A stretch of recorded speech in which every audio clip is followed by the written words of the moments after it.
Welcome to Babylon City, the hub of the ancient world. Never before or after has there been a city like this.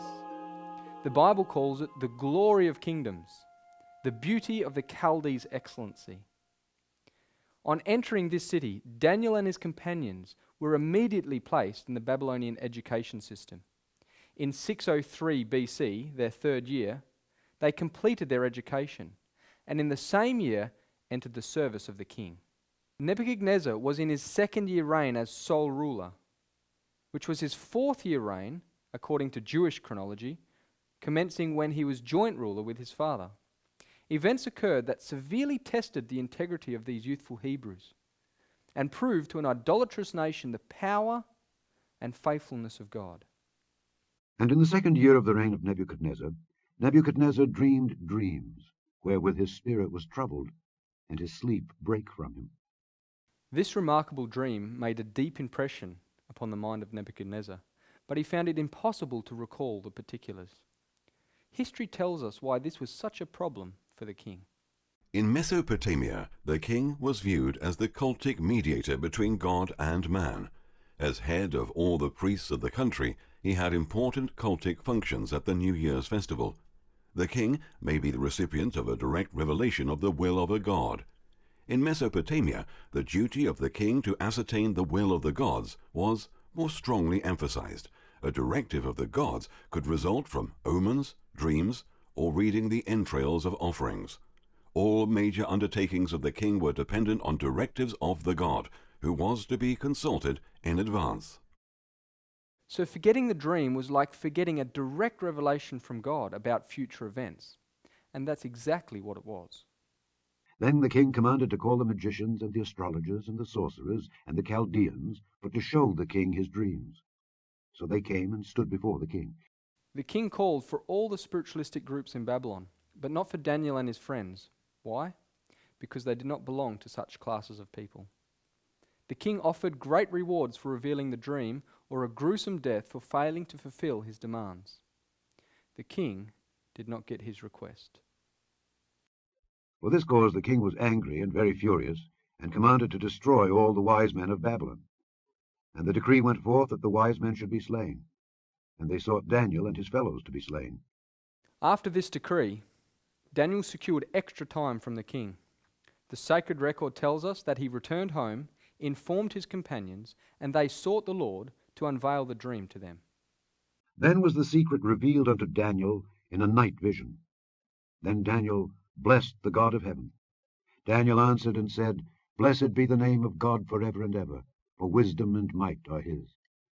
One thing that Daniel realized in this dream that we also need to realize is that God is the ruling power in the affairs of this world. He sets up kings and removes kings to fulfill his own purpose. Daniel had utmost confidence in what God had shown him. He didn't go to the king asking, Is this your dream? Instead, he gave God thanks for showing him the king's matter. Then Arioch brought in Daniel before the king in haste, and said thus unto him, I have found a man of the captives of Judah that will make known unto the king the interpretation. Daniel declares plainly to King Nebuchadnezzar that the source of all wisdom, knowledge, and understanding of future events doesn't come from him, but comes from the God of heaven, and that the purpose of God in giving him this dream was to reveal what shall be in the latter days. Daniel then related the dream.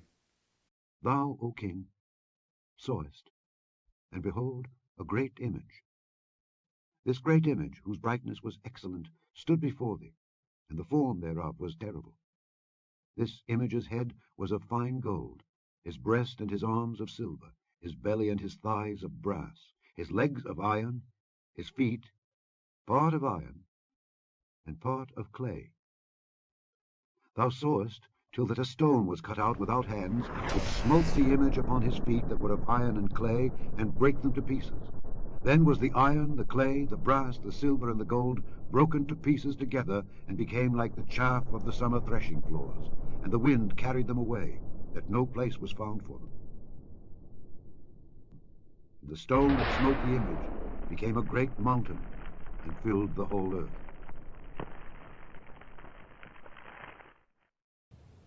As Daniel related the facts, the dream came fresh to the king's mind. Nebuchadnezzar was an idolater.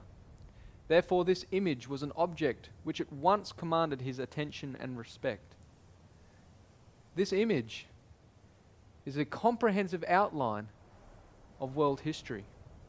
The glorious kingdom of Babylon formed the head of gold. All following kingdoms decreased in splendor but increased in strength, as shown by the grades of metal. First gold, then silver, brass, and iron. In the latter part of the world's history, a marked change was revealed in the iron mixed with clay, and the stone that destroyed these kingdoms and filled the whole earth with its own. Let us walk through history as we enlarge this interpretation. This is the dream, and we will tell the interpretation thereof before the king. Thou, O king, art a king of kings, for the God of heaven hath given thee a kingdom, power, and strength, and glory. And wheresoever the children of men dwell, the beasts of the field and the fowls of the heaven hath he given into thine hand, and hath made thee ruler over them all.